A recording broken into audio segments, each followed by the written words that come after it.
నమస్తే, నేను మీ అశ్విని కుమార్. ఢిల్లీ ఎలక్షన్స్ దగ్గర పడుతున్నాయి. ఢిల్లీ ఎలక్షన్స్ ఆమ్ ఆద్మీ పార్టీ బీజేపీ మధ్య హోరాహోరీ ఉండబోతోందన్నది ప్రస్తుతం గ్రౌండ్ రియాలిటీ బట్టి తెలుస్తుంది మనకి. ఆమ్ ఆద్మీ పార్టీ కూడా పూర్తి ప్రజా వ్యతిరేకత ఉన్న ఈసారి అట్లాగైనా గట్టెక్కాలని అన్ని రకాల ప్రయత్నాలు చేస్తోంది. కాంగ్రెస్ పార్టీ ప్రజా వ్యతిరేక ఓట్లు, ప్రభుత్వ వ్యతిరేక ఓట్లు చీల్చుకోవాలని ప్రయత్నిస్తోంది. ఆప్తో పొత్తుకి వెళ్ళటలేదు. ఈసారి కాంగ్రెస్ పార్టీ ఢిల్లీలో ఖాతా తెరిచేట్టు కనబడుతోంది. ప్రజా వ్యతిరేక ఓట్లు, ప్రభుత్వ వ్యతిరేక ఓట్లని కాంగ్రెస్సు అట్లాగే కొన్ని నియోజకవర్గాల్లో ఎంఐఎం కూడా చీల్చుకునేట్టు తెలుస్తుంది.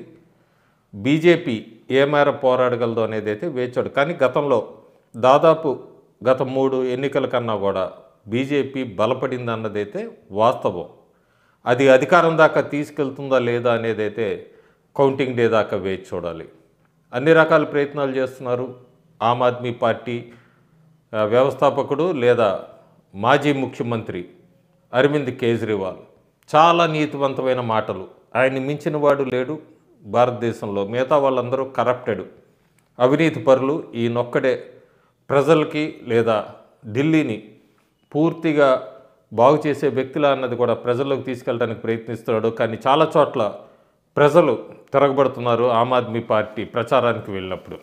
కేజ్రీవాల్ ఎక్కడా కూడా పూర్తిగా చాలా వరకు కూడా ప్రజల్లో, ఢిల్లీ ప్రజల్లో పార్టీ పెట్టే ముందు కరప్షన్ మీద నేనే నిజమైన వ్యక్తిని, పోరాడే వ్యక్తిని, ఎక్కడా కూడా అవినీతి లేకుండా పరిపాలన అందిస్తా అని చెప్పిన వ్యక్తి ఎన్ని యూటర్లు తీసుకున్నాడు, ఎన్నిసార్లు మాట మార్చాడు, చాలా ఉన్నాయి చెప్పడానికి. కానీ కొన్ని కీ పాయింట్స్ ఈ వీడియోలో చెప్తాను.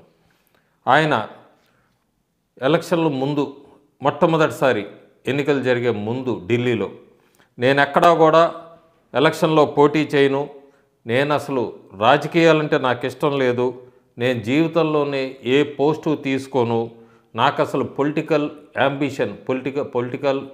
యాంబిషనే లేదు అని చెప్పిన వ్యక్తి ప్రామిస్లన్నింటినీ బ్రేక్ చేశాడు. పొలిటికల్ పార్టీ ఆమ్ ఆద్మీ పార్టీ ఆప్ని స్థాపించాడు. నాకు కుదిరితే ఒక్కొక్క వీడియో ఆయన చెప్పిన పాత వీడియోలన్నీ కూడా వీక్షకులకు షేర్ చేయడానికి ప్రయత్నిస్తాను. సో ఒక్కొక్క థ్రెడ్ తర్వాత మొట్టమొదటి థ్రెడ్ నేను చెప్పింది ప్రామిస్. నేను అసలు మీడియాను ఉద్దేశించి మాట్లాడుతూ ఆయన 2013లో నేను అసలు నాకు రాజకీయ కోరికలే లేవు, నేను ఏ పోస్టు తీసుకోను, నేను ఏ పాలిటిక్స్లోకే రాను అని చెప్పిన వ్యక్తి Aam Aadmi Party first promise break చేసి ఆప్ను స్థాపించాడు. It very clear, and I am again making it very clear on your channel, on your program today. I will never fight elections in my life, and I don't want to hold any post in my life. मैं अपनी जिंदगी में कभी रिश्वत नहीं दूंगा और ना ही कभी रिश्वत लूंगा.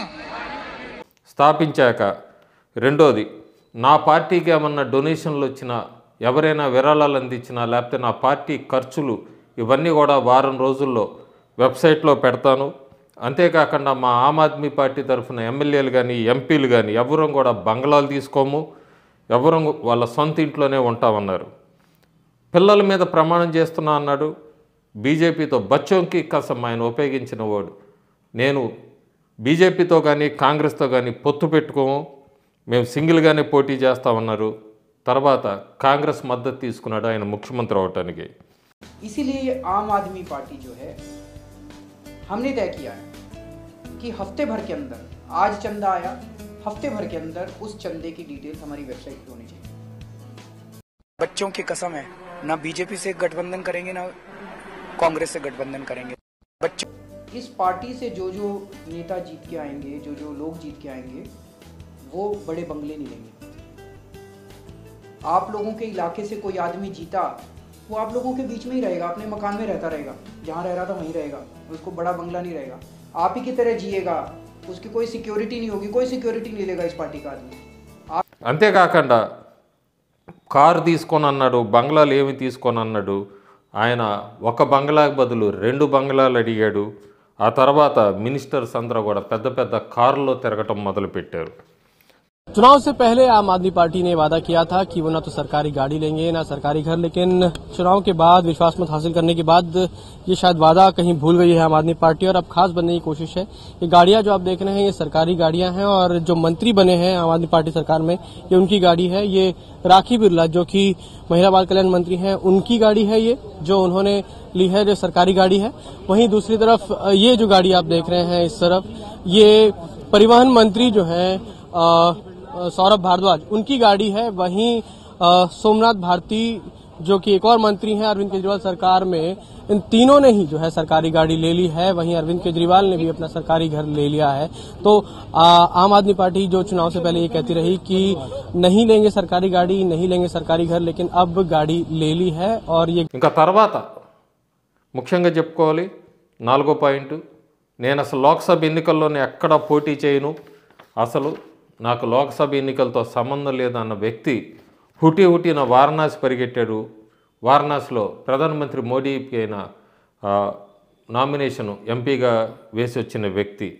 అంతేకాకుండా ప్రెసిడెంట్ గురించి మాట్లాడాడు ఆయన. ప్రెసిడెంట్ ఎందుకంత పెద్ద, రాష్ట్రపతికి ఎందుకంత పెద్ద బంగ్లా, అవంతా పేదవాళ్ళకి పంచిపెట్టచ్చు కదా అని మాట్లాడిన వ్యక్తి.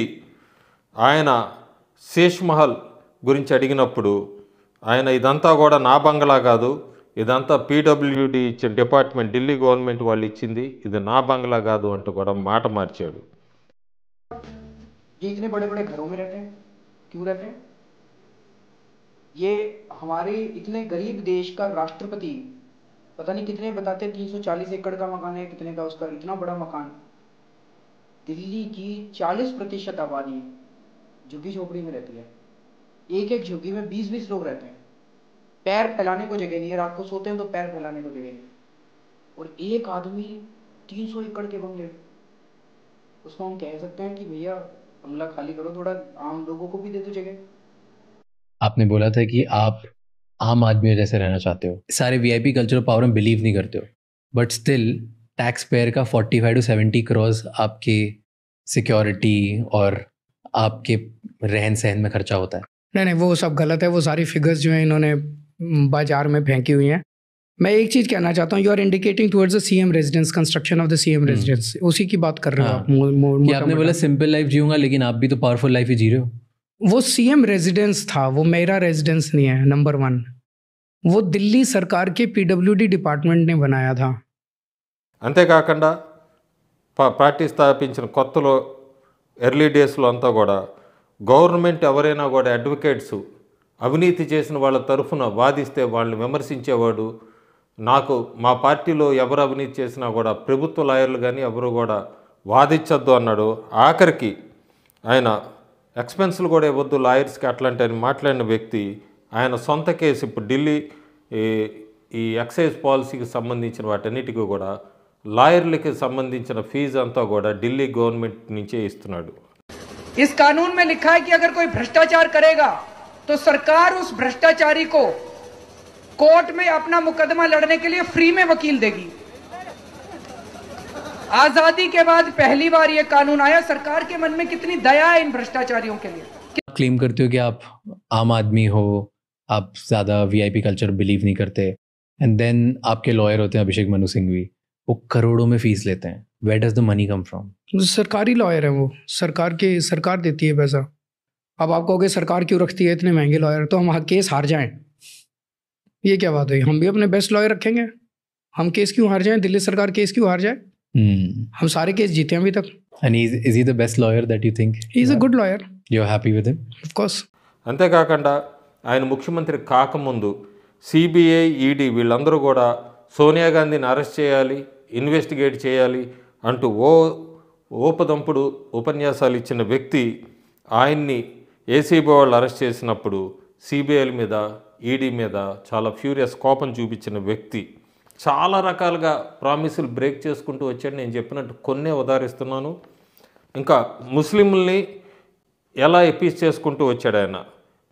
ఇల్లీగల్గా అక్రమంగా ఉంటున్న రోహింగ్యాస్కి వాళ్ళందరికీ కూడా ఫ్రీ షెల్టర్ అన్నాడు, రేషన్ అన్నాడు, బట్టలు క్లోత్స్ అన్నాడు, వాటర్ అన్నాడు, 24 గంటల ఎలక్ట్రిసిటీ అన్నాడు, 10,000 రూపాయలు క్యాష్ అన్నాడు.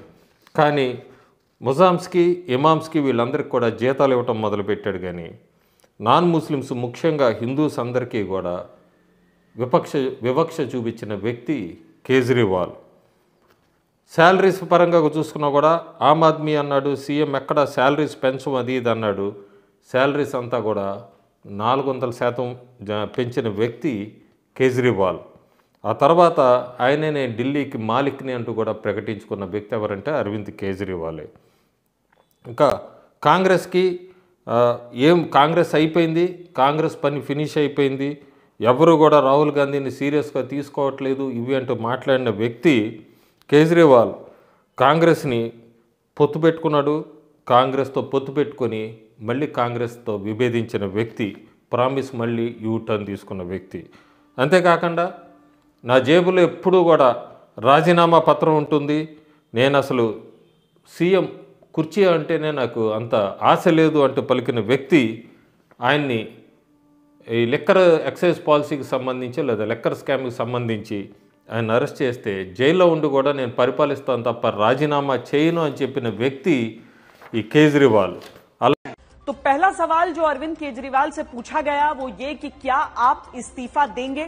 अरविंद केजरीवाल ने सीएम पद से इस्तीफा देने से इनकार किया, कहा अगर करना पड़ा तो जेल से सरकार चलाऊंगा, अंदर हो या बाहर हो सरकार वहीं से चलेगी। इस्तीफा मैं अपने जूते की नोक पे लेके चलता हूं, मेरे को कोई मुख्यमंत्री की कुर्सी का लालच नहीं है। అంటే ఆఖరికి కేజ్రీవాల్ తప్పకుండా రిజైన్ చేయాల్సి వచ్చింది. మోడీ ప్రభుత్వం వీళ్ళందరూ కూడా యాక్షన్ తీసుకున్నందుకు సీనియర్ మినిస్టర్స్ అరవింద్ కేజ్రీవాల్, మనోజ్ సిసోడియా, సత్యేంద్ర జైన్ వీళ్ళందరూ కూడా అరెస్ట్ అయ్యారు, తర్వాత జైలుకి వెళ్ళారు ఈ ఎక్సైజ్ పాలసీకి సంబంధించి. బీజేపీ ఎంపీ రమేష్ బిందూరి ఒక కామెంట్స్ చేసి व्यथित हूं इनके करैक्टर से, इनके चरित्र से, चाहे वो आतिशी हो और चाहे कांग्रेस हो। इस प्रकार के बयान पहले दिए जाते रहे हैं और किन्होंने दिए, लालू यादव जी ने बयान दिया, हेमा मालिनी जी के ऊपर दिया, मैंने उसका उसी संदर्भ में बोला था।